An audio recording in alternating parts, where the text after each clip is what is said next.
May 1st, living in the valleys. Exodus chapter 15, verses 21 to 22. And Miriam answered them, "Sing to the Lord, for he has triumphed gloriously. The horse and its rider he has thrown into the sea."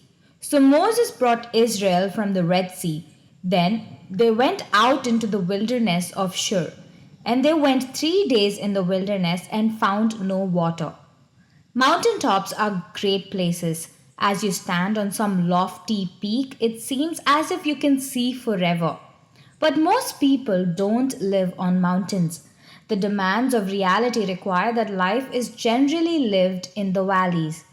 The Israelites had just come through one of the high points of their nation's history, a mountaintop experience.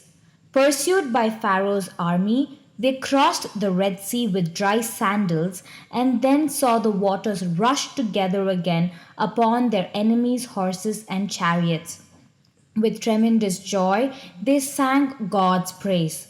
Then they hit the valley, from the fresh air of the mountaintop to the dry, oppressive air of the wilderness.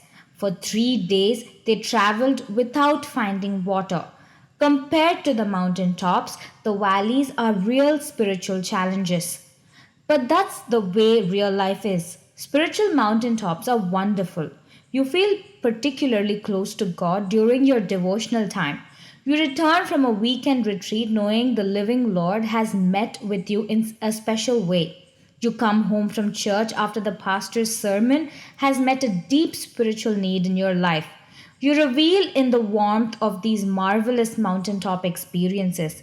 But that's not where you live. You live in the valley, where there are dirty dishes to wash, lawns to mow, and children to raise. Often, real life isn't much fun.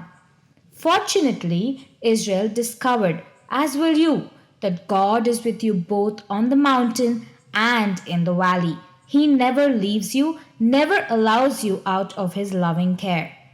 We all appreciate those times when we encounter God in a special way, but we know that God is also with us when we sink to spiritual lows and feel a little dry.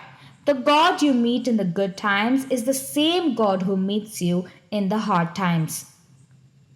The God who dwells on the mountains also inhabits the valleys. Amen.